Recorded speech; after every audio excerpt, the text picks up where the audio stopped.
Hello friends, स्वागत है आपका एक बार फिर से आपके अपने लीगल चैनल में। दोस्तों, मैट्रिमोनियल विवादों में आजकल एक समस्या बहुत बड़ी हो रही है। वो ये कि आपके माता पिता के नाम से कोई प्रॉपर्टी है जो कि उन्होंने खुद कमा करके अर्न करी है, कह सकते हैं सेल्फ एक्वायर्ड प्रॉपर्टी है, लेकिन आप किसी वजह से क्या करते हैं, माँ बाप को इस प्रॉपर्टी से निकाल लेते हैं और कहते हैं दूसरे शहर में रहो, क्योंकि या तो आपके मन में डर होता है कि भाई लड़की वाले कुछ कर सकते हैं या कुछ भी ऐसी चीज होती है। आप माँ बाप को दूसरे प्लेस पे ले गए और उस प्रॉपर्टी को आपने अकेला छोड़ दिया। ऐसा आपको दोस्तों बिल्कुल भी नहीं करना है, क्योंकि ऐसे अनेक मामले आते हैं जहां आपकी प्रॉपर्टी अकेली है, पत्नी आई, ताला तोड़ा, अंदर घुस गई, आप उसका कुछ नहीं कर सकते। वो कहेगी ये मेरा मैट्रिमोनियल हाउस है, इस घर में मैं शादी के बाद आई थी, यहां रही थी। कोई पुलिस आपकी एफआईआर दर्ज नहीं करेगी, कुछ नहीं होने वाला है। उस प्रॉपर्टी में वाइफ आ जाएगी। फिर ऐसे भी मामले हैं जिनमें उस प्रॉपर्टी में रहते हुए, यानी पति के माता पिता की प्रॉपर्टी में रहते हुए ही पति और पति के माता पिता पर 498 भी फाइल कर दिया, डीवी भी फाइल कर दिया, 125 सीआरपीसी भी फाइल कर दिया, और उस प्रॉपर्टी में या तो अपने माता पिता को बुला लिया, और यदि अफेयर में है तो अपने बॉयफ्रेंड को बुला करके उस प्रॉपर्टी को एंजॉय कर रही है। अब उस प्रॉपर्टी के ऊपर बड़ा बड़ा लिखवा देती है डिस्प्यूटेड, यानी वो प्रॉपर्टी आप बेच भी नहीं सकते। उस प्रॉपर्टी के अंदर यदि आपके माता पिता एंटर करने की कोशिश करते हैं तो 100 नंबर पे कॉल कर देती है, पुलिस को बुला लेती है कि मेरे साथ मारपीट कर रहे हैं। ना चाहते हुए माँ बाप को फिर वहां से जाना पड़ता है। और अब इसके लिए आप क्या करते हैं, एक सीनियर सिटीजन का केस फाइल कर देते हैं। इसमें आपको कोई रिलीफ मिलता नहीं है, क्योंकि पत्नी डीवी का केस फाइल कर देती है, वहां वो अपना रेसिडेंशियल राइट मांगती है। तो यानी बिल्कुल क्लियर ऑर्डर कि उसको प्रॉपर्टी से निकाल दिया जाए, ऊपर तक अगर आप चले जाते हैं तब भी आपको ऐसा ऑर्डर नहीं मिल पाता। मैक्सिमम टाइम यही होता है। अब ऐसे में आपकी जो प्रॉपर्टी है, कई बार होता है आज के समय उसकी वैल्यू 1 करोड़ है, 2 करोड़ है, 3 करोड़ है, वो आपकी शून्य हो गई। आपकी प्रॉपर्टी बस वो कागजों में ही है, बाकी आप उसे एंजॉय नहीं कर पा रहे, एंजॉय कोई और ही करेगा। अब बात आती है कि इसका समाधान क्या है। इसका सबसे पहला समाधान या प्रिकॉशन आप कह लीजिए ये है कि आपको कभी भी अपने घर को ऐसे डिस्प्यूट के समय में अकेले नहीं छोड़ना है। और यदि आपको दूसरे शहर में जाकर के अपने बेटे के साथ रहना ही है तो पहले आप उस घर को सेल आउट कर दो, उसके बाद जाओ। चिपको मत उस घर से कि हमारा इमोशन जुड़ा हुआ ये वो, क्योंकि ऐसा है अगर आप ऐसा करेंगे तो करोड़ों रुपए की प्रॉपर्टी दूसरे के हाथ में चली जानी है। तो उससे बेहतर है कि आप बेच करके दूसरी जगह पे शिफ्ट हो जाओ। दूसरी बात, अगर आप नहीं बेचते हैं तो आपको वहीं रहना है, उस प्रॉपर्टी को खाली नहीं छोड़ना, वरना कोई भी ताला तोड़ करके अंदर घुस सकता है और फिर आप कुछ भी नहीं कर पाएंगे।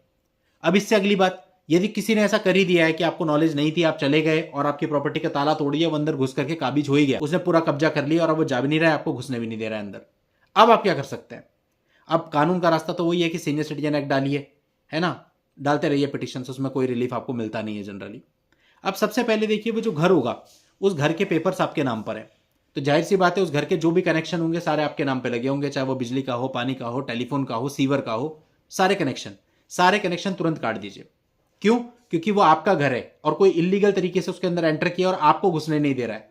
तो आपकी मेहनत से, हार्ड अर्न मनी से जो प्रॉपर्टी खरीदी गई है वो आप ऐसे तो नहीं जाने देंगे। तो आपने क्या करना है, सारे कनेक्शन बंद करवा देने हैं, बिजली, पानी, सीवर, सारे कनेक्शन बंद करा दो कि आपके नाम से, और आप लीगली कर रहे हो जो भी कर रहे हो। इलीगल नहीं कर रहे, इलीगल उसने किया जो घुसा है आपके यहाँ पे और जिसने और लोगों को भी घुसाया। अब जब आप ये सारी चीजें बंद कर देंगे तो उस प्रॉपर्टी में दूसरा कनेक्शन लग नहीं पाएगा, क्योंकि सेल डीड आपके नाम से, आप ही के नाम से लगेगा कनेक्शन, दूसरे के नाम से लग भी नहीं सकता। ये काम आप एक कर सकते हैं। इसके बावजूद भी कई लोग चालाकी दिखाते हैं कि वो अड़ोस पड़ोस से कहीं से लाइट ले लेते हैं, तार खींच करके बल्ब टांग देते हैं। ऐसा कुछ भी अगर वो करते हैं तो तुरंत बिजली विभाग को कंप्लेंट कर दीजिए कि इलीगल तरीके से इन्होंने ये लाइट लेकर के वहां पे जला रहे हैं। इसी तरह से पानी का कनेक्शन या सीवर का कनेक्शन या कोई भी कनेक्शन वो इलीगल लेते हैं तो पर्टिकुलर डिपार्टमेंट में कंप्लेंट कर दीजिए। तो जब वहां बिजली, पानी, सीवर जो बेसिक सुविधाएं वही नहीं होंगी तो वहां कौन रहेगा?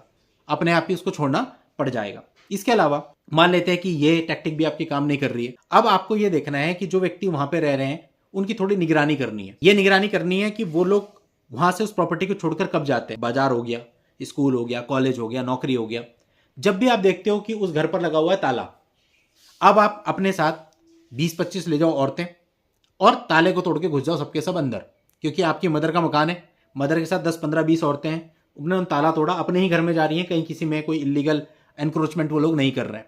अपने घर में गए और वहां पे आराम से बैठ गए, जो भी सेटिंग वेटिंग करनी है कर ली, अंदर से मार लिया लॉक।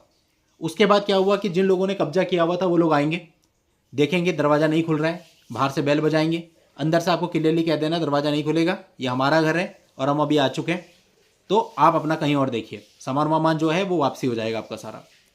तो सामने वाले ऐसे तो मानेंगे नहीं, वो हंगामा करेंगे, पुलिस को बुलाएंगे, पुलिस भी आ जाती है। अब यहाँ पे आपको थोड़ा दबंग बनना पड़ेगा, आपकी मदर को बोलना पड़ेगा कि भाई ये मेरा घर है, मैं इस घर के अंदर हूँ, ये है मेरी बहू है, ठीक है, इसको जो भी घर ये मांग रही है, जो इसका पति है वो व्यवस्था करके देगा।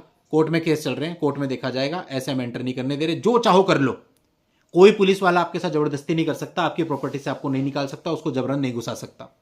ठीक है, आपने वहां अंदर आ गए और बस आपने अड़ जाना है, फिर चाहे कोई भी आ जाए सामने, आपको हटना नहीं है। तो अगर आप दबंगे दिखाएंगे तो आप अपनी प्रॉपर्टी को वापस ले सकते हैं। अगर आप सोचेंगे सीधे तरीके से या कानूनी लड़ाई लड़के आप अपनी प्रॉपर्टी को वापस ले लेंगे, वो कभी भी नहीं हो सकता, चाहे जितनी लड़ाई लड़ लो, पूरी जिंदगी भर लड़ लो। तो यही केवल कुछ तरीके होते हैं जिनसे आप अपनी प्रॉपर्टी को बचा सकते हैं।